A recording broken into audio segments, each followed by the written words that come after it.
This is CBC Here and Now.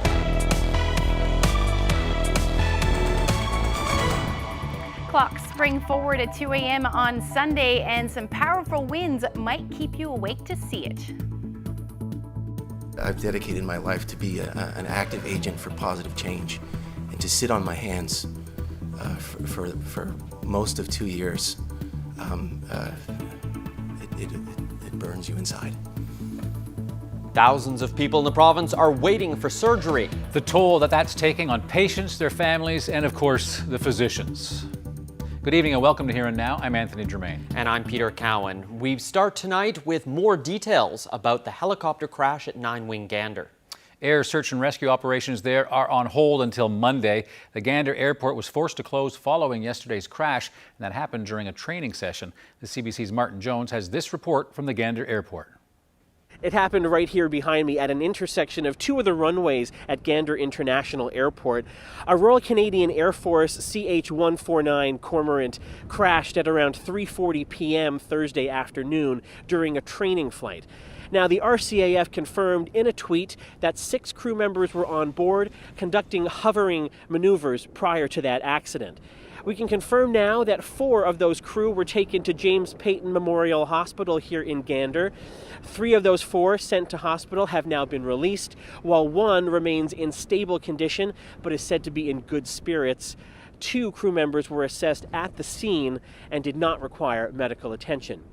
In a press conference earlier this morning here in Gander, Base Commander Lieutenant Colonel Lydia Evico mentioned that support services will be made available to those crew members and to their families. She talked about the people that serve here at Nine-Wing Gander as being a family. Certainly they'll be working together as they process yesterday's events. Now, as for airport operations, Gander International Airport closed all operations after yesterday's crash. They did resume, however, this morning at around 9:30 at a reduced capacity. Now, you can still see the wreckage of the helicopter behind me. There is considerable damage to the fuselage. It will remain there until the crash investigation is complete. Now, in this morning's press conference, Lieutenant Colonel Lydia Evico confirmed that an independent investigation will be conducted by the RCAF's Directorate of Flight Safety.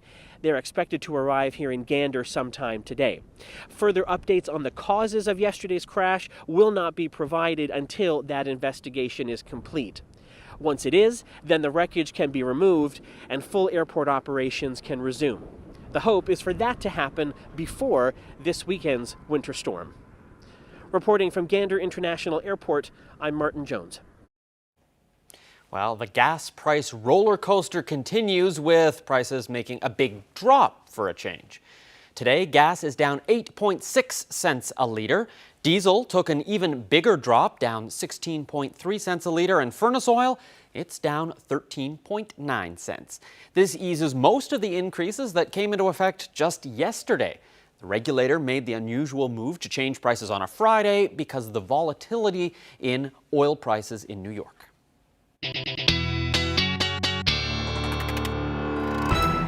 It was a lovely day out there today. Under a ridge of high pressure, some nice temperatures out there. Not a whole lot happening weather-wise. The calm before the storm, so to speak. But that's not the case, though. If we zoom out, the system here, as you can see, the snow and the rain doesn't look like a whole lot right now, but this will become a powerful storm as we head through the weekend and head towards Atlantic Canada. You can see winter storm-like weather warnings extend from Mississippi, Alabama, all the way up towards the Atlantic Canada areas, and we're going to see a very strong storm. Now, I want to show you this. This was on social media earlier.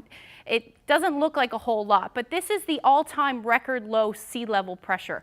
Pay attention to the northern peninsula. 940 millibars was the lowest recorded sea level pressure in 1977. This storm this weekend may even break that. So that means we're going to see some windy conditions, snow for parts of Labrador, rain for parts of the island. I'll break the full forecast down when I come back. Thanks, Ashley. Well, today was the last update the province says it's going to send out with the latest COVID-19 numbers, and it announced more than 1,000 new cases and 4 deaths. 2 of the deaths are in the eastern region, 1 in central and 1 in western. They range in age from people in their 50s up until their 80s. The province also announced 582 new known cases today and 680 yesterday. That number yesterday is the 5th highest daily test count ever.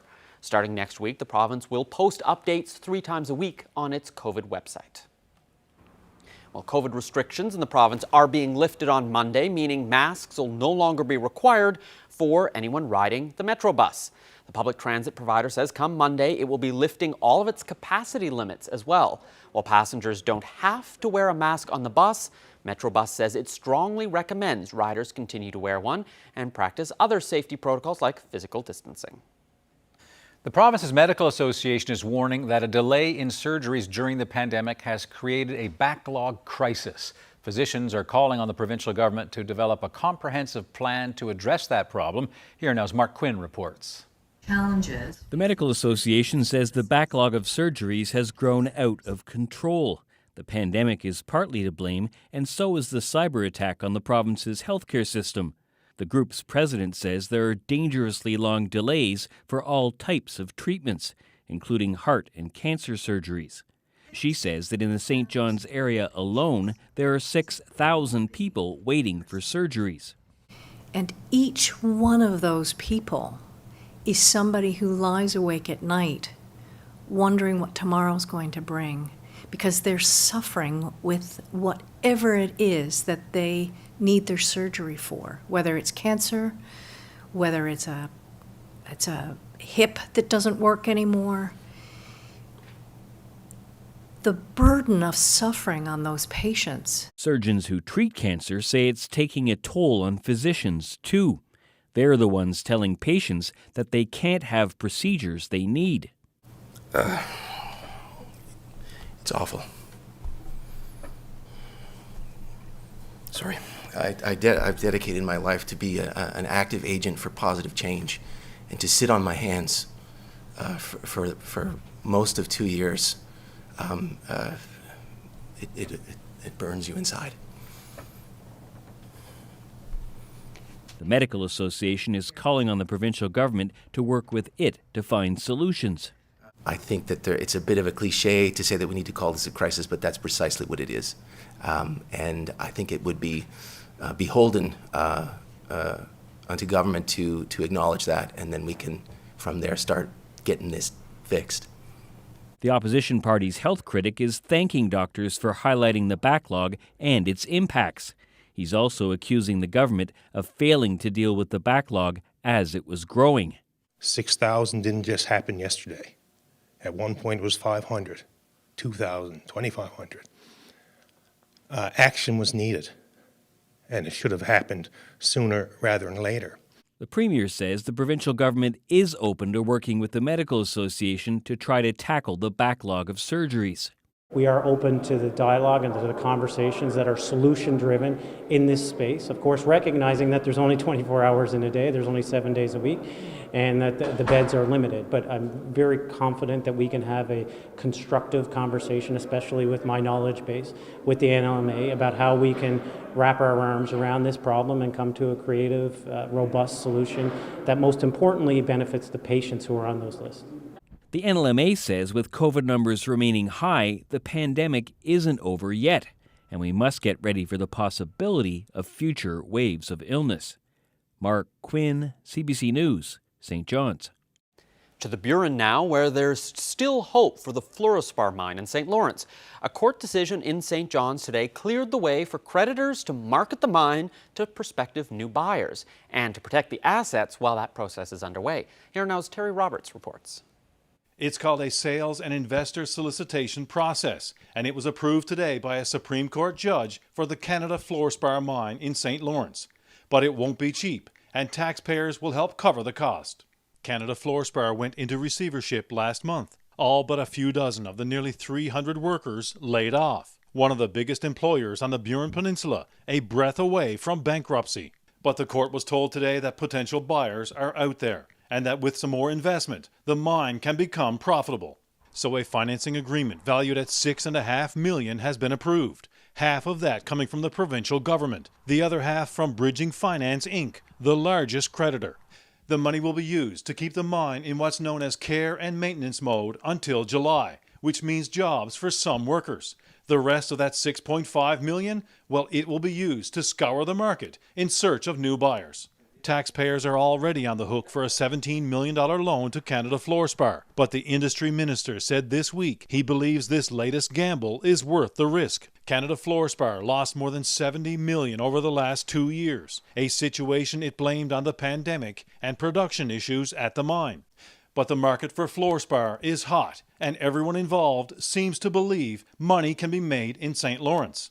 We'll find out over the coming months whether there's any investors out there who share that optimism.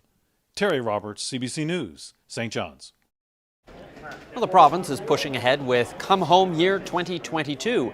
Events for this summer celebration are getting a boost. The Premier and Tourism Minister were in Corner Brook this morning to announce more than $660,000 for cultural and tourism programming. The funding involves 60 projects, with more than $160,000 going towards Indigenous groups. Forward, as the Premier suggested, opening our homes and opening our hearts and opening our arms to people who come to visit with us. And we look forward to sharing our culture and our history with all of you and everyone who comes to visit with us. So our communities are truly honored and welcoming this funding to boost us out as we get into the fog of this pandemic. The Premier said the funding will be used to support projects that rejuvenate the cultural and tourism sectors, things like exhibits, celebrations in music, theatre and film, as well as Indigenous and cultural festivals.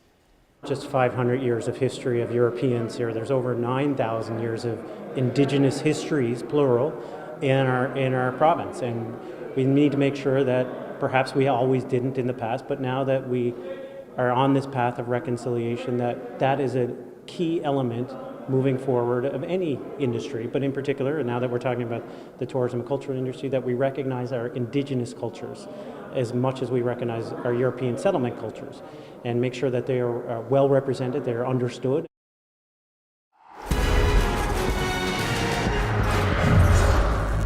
Hickey passes across, it's in!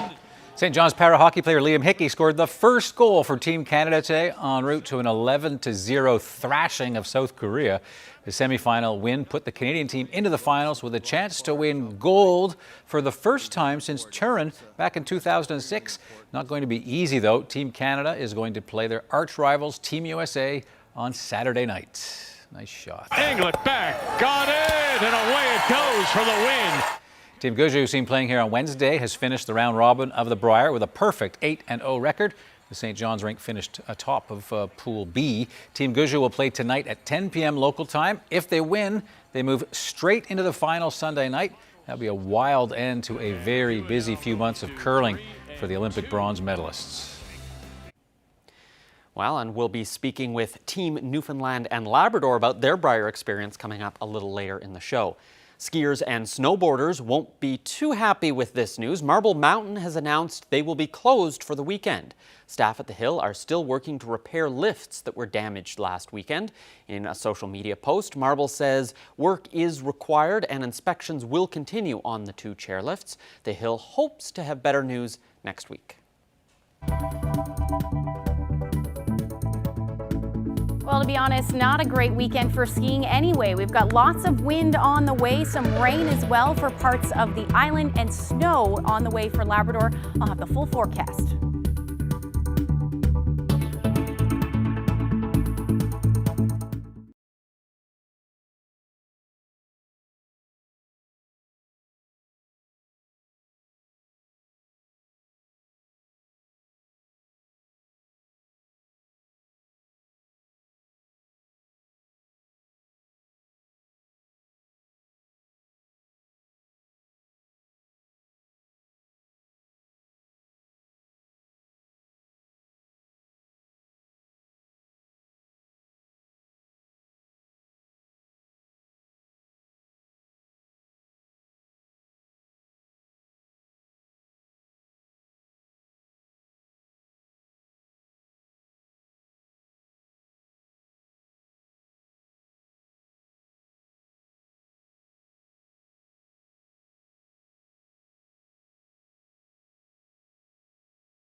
This weather update is brought to you by the Healthcare Foundation Home Lottery. Order tickets now at hcfhomelottery.ca.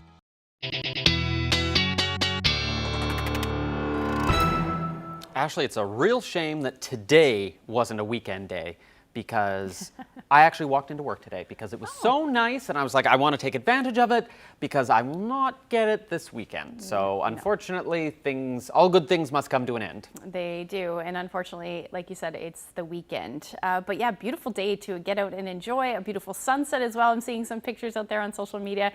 Let's take a look at the temperatures this afternoon. Reached 3 degrees in St. John's today, Gander 2 degrees, and those temperatures as you head towards the northern peninsula were a little bit cooler into the minus single digits, just barely, and then back down to the minus teens again for Labrador. Lab City down to minus 15 today. Now still dropping a little bit now, and those wind chills are feeling more like the minus 20s, and even across the island, 0 degrees in St. John's feeling more like minus 7, and a bit cooler up through the northern peninsula, feeling more like minus 18 right now in St. Anthony.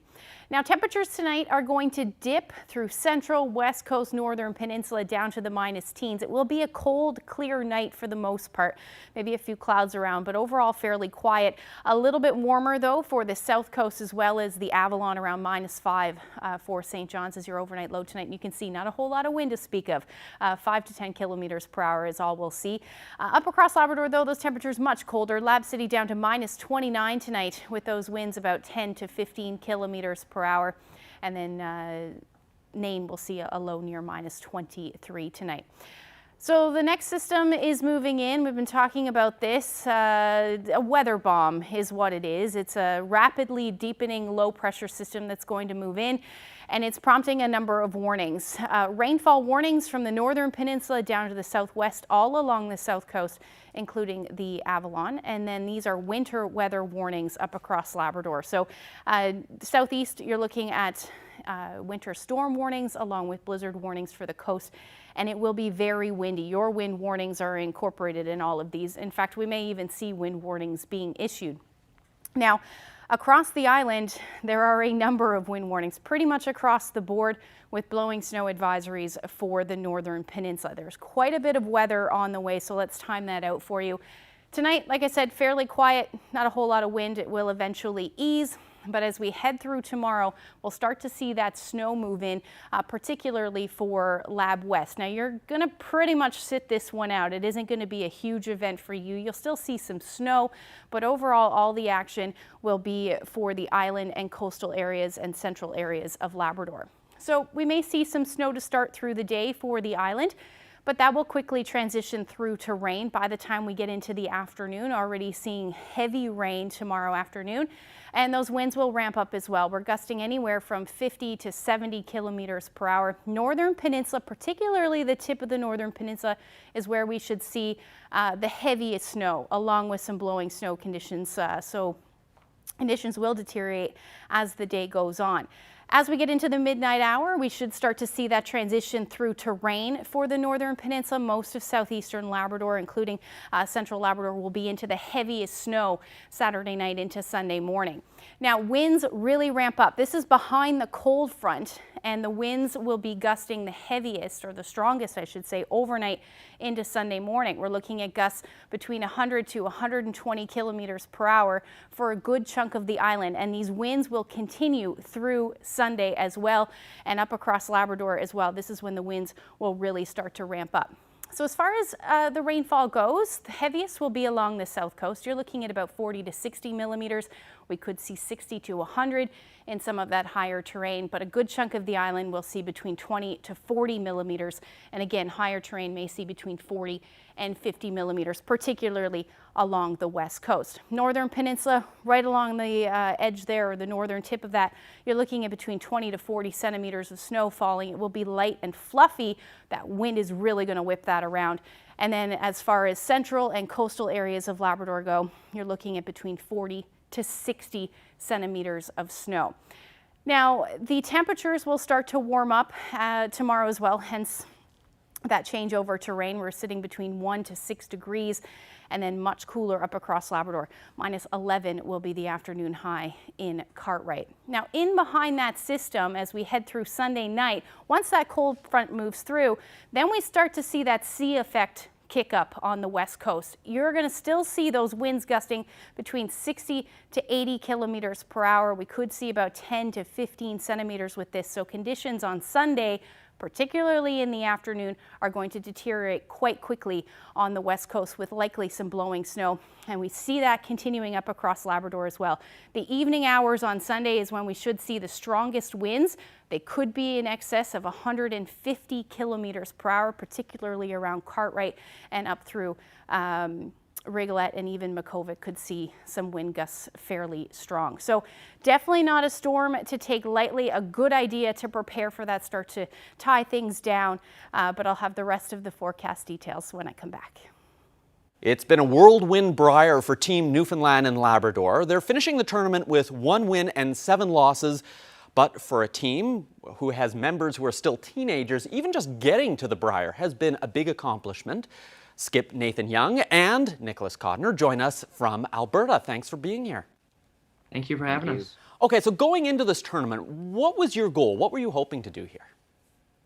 Yeah, well, going to the Brier has been a lifelong dream for us, and coming to our first Brier at such a young age and playing against the best teams in the world, it was a lot about learning for us. And our goal was to tackle the ice conditions and the the new distractions like the crowds and the cameras and such as best we could, and try to throw the right weight at the Brum as best we could. And yeah, at the last game there, we definitely saw most things come together, and it was a great week. What did you learn? Yeah, Peter, we've had this question many times, and I think once we get back and let some time pass, we'll really realize, wow, we learned maybe even more than what we think right now. But, learning where we need to be in order to compete with the top teams in the world. For us, this was our first time really playing against, 8 games against these top teams. So, and seeing firsthand their precision and their style was really neat. And we know now where we need to be in order to compete with these teams, and that's what we're going to try to do. So, Nicholas, you're only 15 years old, and in fact, this is setting a record as the youngest player to ever play at the Brier. What's it been like for you? Because you've still got high school that you're trying to juggle here. It's been pretty awesome. Everyone's been pretty supportive about it, and hearing from a lot of people. So I found that pretty cool, and I can't wait to get home and see all my friends and family. Did you get any homework done while you were there? Unfortunately, no, not as of now, but I got some downtime this weekend, so hopefully I can get at it. What sort of reaction have you had from some of the other teams? Like, some of the players that you're up against are more than twice your age. Yeah, I don't think people really knew the first couple of days until I actually got into play, and then I actually saw one of the media scrums, and Ben Hebert, when I got in the game, he had no clue how old I was, and he was pretty shocked. So I think it's kind of cool to see the people, the other teams realize that I'm this young, and they've been great, and we've talked to a few of the players, and they just love it. And what is the camaraderie like, Nathan, when you guys are chatting with some of those older, much more experienced players who, some of them have played in more Briers than you've been alive?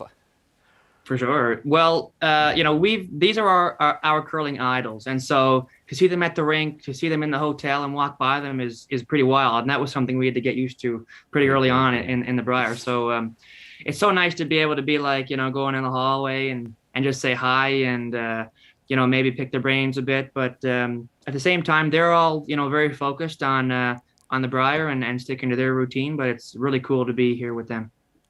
So what's next for you and your rink?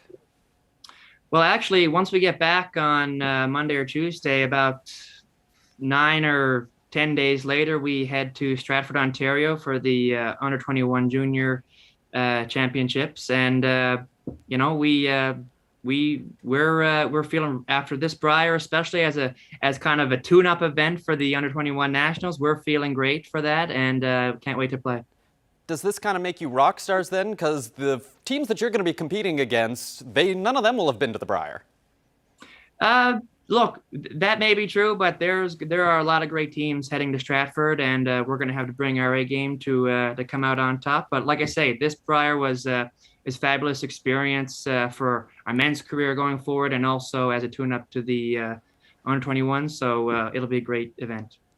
Well, thank you very much for joining us, and enjoy the rest of your weekend in Alberta. Thanks, Peter. Thank you.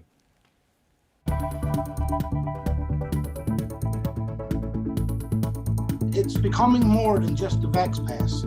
It's Councillor Abbott sticking to his grounds with nothing whatsoever, no evidence of any kind to back himself up. It's just him and his word. It's just ongoing, and it's creating a lot of frustration for residents in Musgrave Harbour.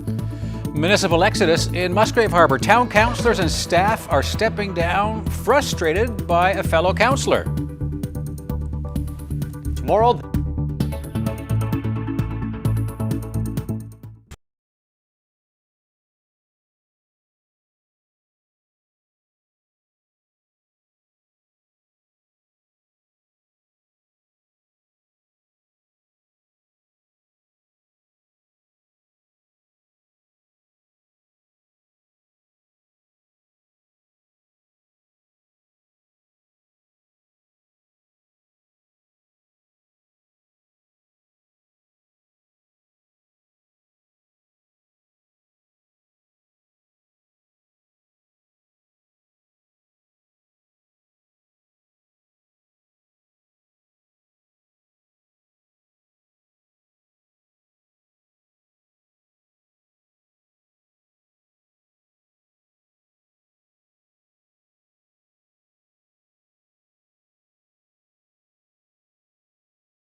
Town councillors are quitting in frustration in a town on the northeast coast. Musgrave Harbour also lost its town clerk. She resigned along with a female councillor.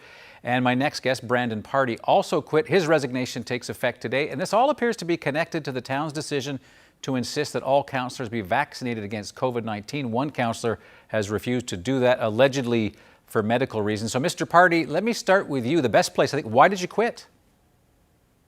Well, like you just said the key word there then, is frustration, right? It kept going on and on and on. I was actually one of the 3 councillors that weren't vax passed, and I didn't have the vaccination, but realizing the responsibilities and duties of a councillor, I had no other choice but to get the vax pass. It was either that or vacate the seat, right?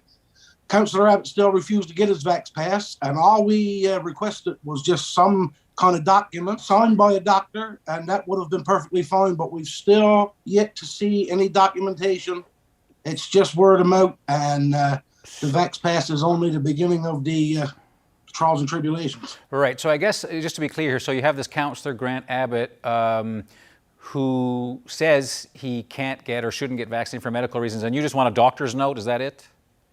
We've yet to receive it. That's all, right? Right. Now, this councillor is very active on social media, and I'm just trying to draw the link here because, you've quit, another councillor quit, your town clerk quit. So if you guys are all vaccinated, how come you're the ones who are quitting? Like, I don't understand. Because it's, like I previously just said, it's becoming more than just a vax pass. It's Councillor Abbott sticking to his grounds with nothing whatsoever. No evidence of any kind to back himself up. It's just him and his word. He keeps going against the town. He fails to employ with any policies we put in place.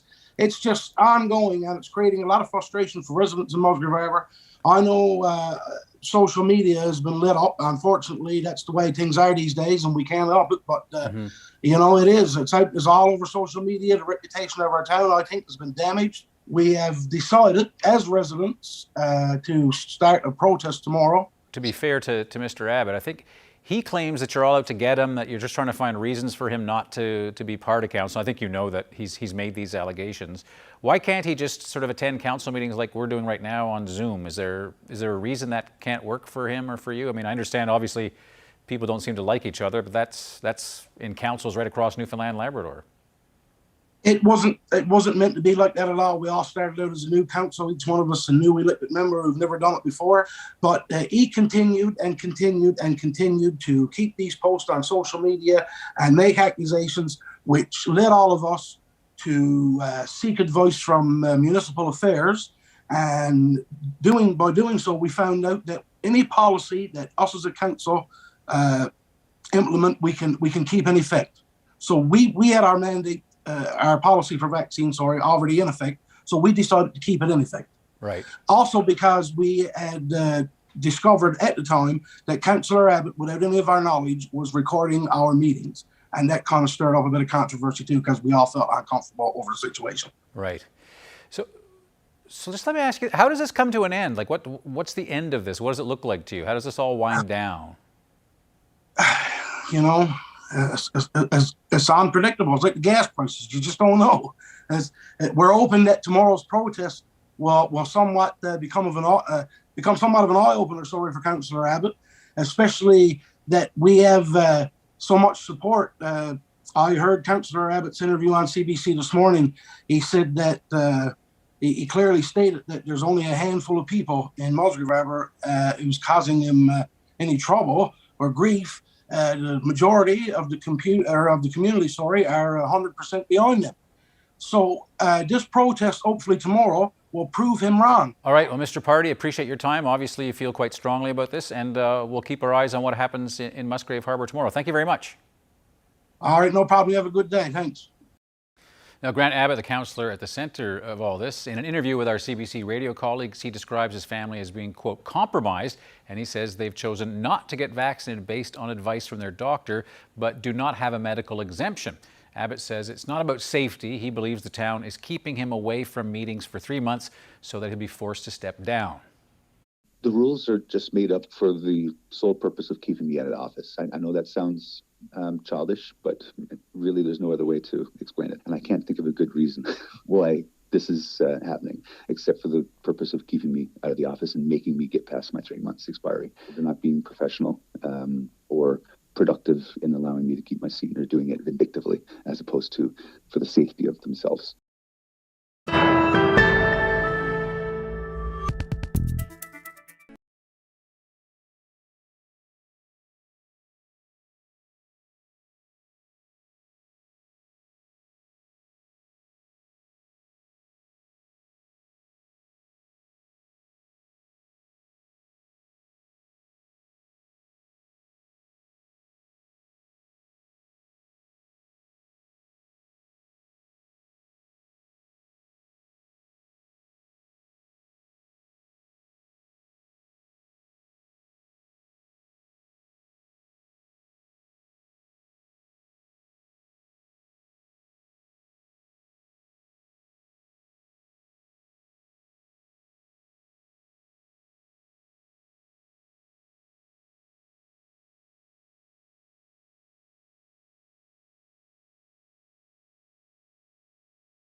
Welcome back. Returning now to our story on the province's surgery backlog. The Medical Association calls it a crisis brought on during the pandemic and made worse by the healthcare hack. 6,000 people still waiting for surgery, and that's just in St. John's. The NLMA president says it's a heavy burden for patients, their families, and for healthcare professionals too. We have a small population of just over 500,000 people in this province. 6,000 patients is a pretty big percentage. And each one of those people is somebody who lies awake at night wondering what tomorrow's going to bring, because they're suffering with whatever it is that they need their surgery for, whether it's cancer, whether it's a hip that doesn't work anymore. The burden of suffering on those patients, on their families, on those who love them, on their workplaces that they can't return to, and then the burden of suffering on my surgical colleagues, both physicians, nurses, respiratory therapists, everybody involved in the care of those patients, is huge. So whether we use the term crisis or not, this is a very important issue. Those people deserve to have their surgical treatment in a timely fashion. I'm already seeing patients in my specialty of palliative care who have been delayed with their surgery and are no longer curable and are now facing the mortality that comes from that. And that's hard on me too. So I'd like you to keep that in mind, that every one of those 6,000 is a person.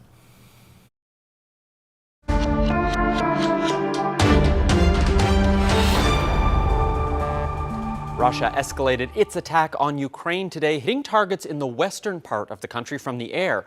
Russian ground forces also moved to encircle the capital, Kiev, and intensify pressure on Mariupol and other besieged cities.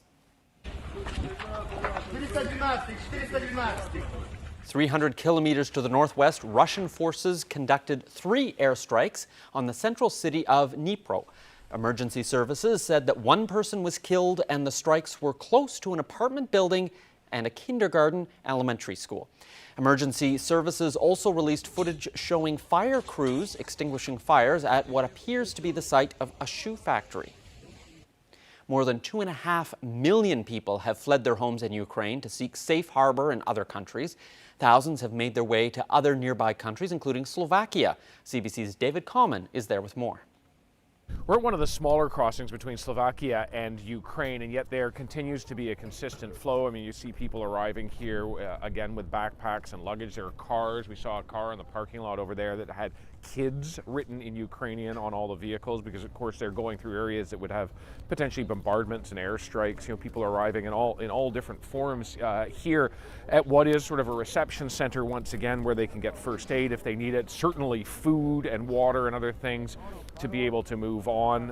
Lots of kids who are coming here, and you know, the church here in Slovakia is certainly very connected to a lot of the efforts where kids can get, you know, toys, anything as part of their onward journey. And that journey continues from here. If they don't come across by car, it continues on by bus. So this is going to the next major city where people would be able to get on further with by train, by plane. We know of people who are just offering up rooms and apartments they may have available. But there is a huge influx here, you know, and as much as people are coming into all of these bordering nations from Ukraine, there is also a real pressure on a number of nations, and you're seeing the consequences of that, whether it's Germany radically increasing its defense budget for the first time in many years, or here in Slovakia, where we're seeing tablets, pills that would be used in the event of radiation leaks flying off shelves. We were at a pharmacy yesterday where they're making new pills because people want to be ready to take these in case, as we've seen, an artillery strike hits a nuclear power plant in Ukraine and there is radiation that flows through the air, those tablets need to be taken certainly within 6 hours of that kind of a release. And so people are buying them, flying off shelves, as there is a great deal of worry, certainly not just in Ukraine, but beyond, about what happens beyond this conflict. Where does it then lead to? David Common, CBC News in Ula, Slovakia. Prime Minister Justin Trudeau has wrapped up a 5-day trip to Europe, and while there he met with world leaders about helping Ukraine and increasing pressure on Russia to end the invasion. Today he also announced sanctions on more Russians, including an oligarch who is a major shareholder in a company that operates a steel mill in Regina. Travis Danraj has more. The Prime Minister announced new sanctions against 5 former Russian senior officials and associates of the regime today. He says all have been complicit in the invasion. They include a notable name who until now has evaded consequences, Roman Abramovich, whose assets have been frozen. This is part of us moving together with allies around the world on demonstrating clear and deep consequences for Putin and those who have enabled his regime. On the millions trying to flee the war zone, Trudeau spoke with refugees in Warsaw yesterday. He says Canada is stepping up and is not ruling out potential airlifts. We know how important it is to be there to support people fleeing. The connection between Ukraine and Canada is deep, it goes back decades, over a century. After attacks by Russian forces on multiple hospitals and the increasing threat of a chemical or nuclear attack, the Prime Minister says diplomatic channels remain open to the Kremlin.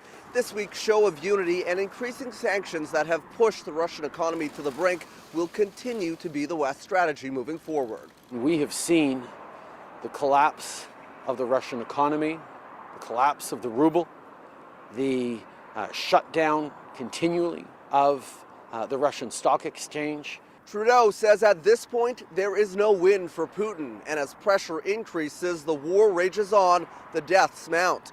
Potential off-ramps for a climb down from the Kremlin hard to see on the horizon. Travis Danraj, CBC News, Warsaw.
Cool. Okay, we're gonna go see some wildlife. We might see the muskrat. Like, this is really nice muskrat habitat. It's very deeply ingrained to be afraid of bats. They're really important. The first bird to be threatened, really, would be the gander with global warming. It's only found in this little tiny strip. It's part of Newfoundland, right?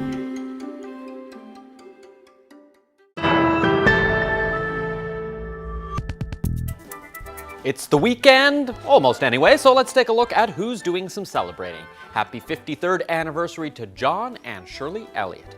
Happy 50th anniversary to Dave and Betty Street. Freeman and Glenda Call of Englee are celebrating 53 years of marriage. Ray and Triffy Abbott, living in Bonavista, are celebrating their 55th wedding anniversary. Ross and Madeline Fudge of Deer Lake celebrated 60 years of marriage this week. Best wishes to Gabriel and Winnie Parsons of Fortune, who are celebrating their 53rd wedding anniversary. And wishing Frank and Gleason Oak of Long Island a happy 50th anniversary. Happy 64th wedding anniversary to Sydney and Rachel Brace, living in CBS. Happy wedding anniversary going out to Garfield and Lily Bessie of Happy Valley Goose Bay, who celebrate 58 years together tomorrow. Congratulations. Happy 55th anniversary to Terry and Rosalind Hayward from Lawrencetown. And happy 51st anniversary to Walter and Sylvia Harvey of Sandringham. Happy 52nd anniversary to Mabel and Walter Murray of Harbour, Maine. Now let's take a look at some birthdays. Happy birthday to Millie Johnson from Little Catalina, who turns 100 this weekend. Congratulations. Happy 90th birthday to Alfreda Oram of Gambo. Wishing Maxwell Barrett of CBS a very special 90th birthday. Here he is with the car that he built himself. Birthday greetings to Joanna Shepherd, celebrating her 90th birthday. She's from Brig Bay, but now lives in Flowers Cove. Wishing Piney Small of Wild Cove a happy birthday. She will be 92. She now lives in Bay Verte. Wishing Jean Dix of St. John's a very happy 92nd birthday. Patricia Power of Grand Falls, Windsor is celebrating her 90th birthday, and wishing Ida Eastman a happy 93rd birthday. Happy 93rd as well to Jean Shea, formerly of Bishops Falls, now living in Stephenville. Ethel Hodder will celebrate her 90th birthday. She's originally from Carbonear and is currently living in St. John's. Happy birthday to Patrick Breen of St. Mary's. And happy birthday to Ann Pottle, who is 95 years of age. Birthday greetings to Leah Tulk on her 93rd birthday. She is formerly of Ladle Cove, now lives in Gander. And we end with a big one. Happy 104th birthday to Mary Flynn of Clark's Beach. That's a big one. Congratulations. Wow.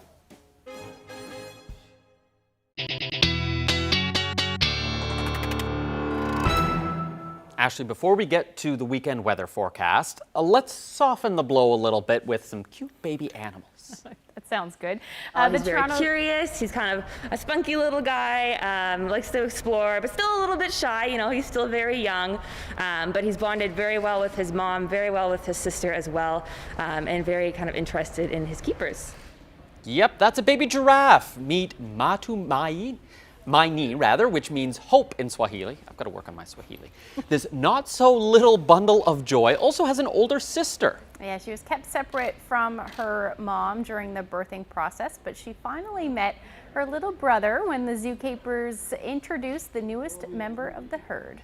Less than 35,000 of these giraffes live in the wild, and the species is considered endangered. I love giraffes. Oh, there's cute little baby giraffes, although I think about that little baby giraffe having to come out of mama giraffe. I imagine it's probably taller than I am. So, weekend weather. Yes. Yeah, it's not going to be nearly as cute as those giraffes. Absolutely not. We're looking at some pretty significant winds this weekend. If you don't like wind, you're certainly not going to like the forecast. Definitely not. Let's take a look at what's going on. We'll start with Saturday evening because this is when the bulk of everything will move in. So we're looking at rain, which will be heavy at times. Northern Peninsula, this will be a snow event for you to start. The further south in the Northern Peninsula you get, you're looking at more of a rain-snow mix and or some freezing rain in the mix for you. And then all of Labrador, at least the coast through central, will look at that heavy snow through the night and into Sunday. So that area of low pressure will continue to track a little bit further north. And these are isobars, these black lines here. And the tighter they are together, the stronger the wind. So we're really going to see those winds ramp up for the coastal areas of Labrador through the day on Sunday. Once all that rain moves through, a cold front will extend for just south of this area of low pressure, pretty much where that line is, that pink line. And in behind that, temperatures will dramatically drop. Sunday morning will start mild for the west coast. You're talking 8-9 degrees, and then drop like a rock into the afternoon. And that means that the snow squalls will kick up as we head through the afternoon as well, along with some gusty winds. So blowing snow certainly will be an issue on Sunday evening. Driving conditions won't be very good either. And then again, for coastal areas of Labrador, you're looking at those winds gusting between 140 to as much as 150 kilometers per hour. The other thing, Sunday morning, clocks will move forward as well. There's your temperatures for the rest of the island, though I mentioned the 8 to 9 degrees on the west coast, but you're looking at 10 to 11 degrees through central and eastern areas, and it should stick around for a good chunk of the afternoon, but those temperatures will drop as that cold front moves through, and then we change over to the potential for some snow into the evening hours on Sunday. So here's that wind. Really, that is the story with this one. We're looking at gusts between 100 and 120 kilometers per hour already starting Sunday morning, continuing through the day on Sunday, and then even more so into the afternoon. Look at that widespread area gusting between 60 to 100 kilometers per hour through the day on Sunday. And then even more so on Monday. We're still looking at those winds gusting on coastal areas anyway, northern peninsula and eastern Newfoundland, between 60 to 80 kilometers per hour. Temperatures, though, will drop way back below zero. Some flurries, onshore flurries, the story for the west coast. Again, with some sunshine through central and eastern Newfoundland. Temperatures up across Labrador will be into the minus teens. We're looking at another warm up as we get into Tuesday, though. Back up above zero, about 3 degrees. Roller coaster ride again, back down on Tuesday with that potential for some flurries, and overnight lows again dipping into the minus double digits. Minus 13 will be the overnight low on Wednesday. Same forecast basically for central Newfoundland with that little bit of a warm up, although it does look like things will stay as flurries for you on Tuesday, and then snow squalls the story for the west coast. Back down to minus 9 by the time we get to Wednesday. Eastern Labrador, some blowing snow will continue on Monday. As I showed you, those winds will be fairly strong, still gusting between 40 to 60, even 70 kilometers per hour. All of that snow that have just fallen will blow around through the day. Tuesday looks pretty nice, though. Temperatures will be around minus 13. Western Labrador, windy on Sunday. Flurries the story for you on Monday and Tuesday, and by Wednesday, we're looking at some sunshine. Take a look at this shot. Mark Gray always takes amazing photos. This one is no different. He called this one Fire and Ice in Bonavista. It's a sunset through some icicles there. Great shot, Mark. Thank you so much for that. And if you have any weather photos that you would like to share with us, send them to nlphotos@cbc.ca. Great shot, Mark. I was thinking, Ashley, with everything you were talking about with the winds, that it's one of those good times to actually check, make sure the batteries and the flashlight and all the stuff that you have in the event of a power outage. I know we don't have those as often as we used to. That's right. But it's a good idea to check that kind of thing, your water, and if you've got any loose stuff around the house with all that wind, right? Especially up across Labrador. You know, we're talking pretty significant winds along with a lot of snow. It's good to be prepared for at least 3 days. Yeah. Blizzard, right? Blizzard, yeah. Well, there you go. Just a reminder, lots of changes this weekend. So we lose an hour of sleep on Saturday. We do. On top of the hours of sleep you'll lose because of the wind. But we have a longer sunshine at the end of the day. So yes. Sunsets won't be so early anymore, which is nice. And then Monday, all the remaining COVID restrictions are lifted. So we'll have lots of coverage of what that means. I know some people are really looking forward to it. Some people are a lot more nervous about it. So it'll take a while for people to adjust. Anyway, that's it for us. Have a great weekend, everyone. Good night.